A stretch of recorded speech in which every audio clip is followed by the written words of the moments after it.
Hi, I'm Mike Kubicek, an applications engineer with Worldwide Electric.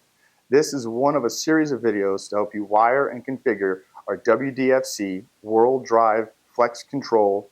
In this video, we will review monitoring options on our WDFC keypad. There are 19 different monitoring options for the 4 different locations for monitoring on our screen.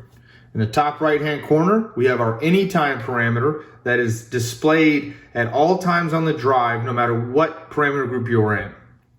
Then we have monitor line 1, monitor line 2, and monitor line 3. To change what the screen is displaying, we will begin by going to the C and F group.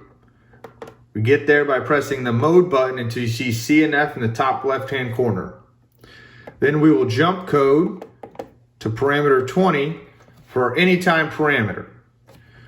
We will change this one to speed, and now you can see in the top right-hand corner we are displaying RPM.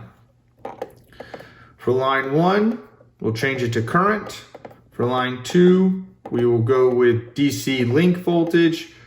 And for monitor line 3, we can go with digital input status. Now we hit escape to go to the main screen, and now you can see we have RPM, our current, our DC link bus, voltage, and then our digital input status.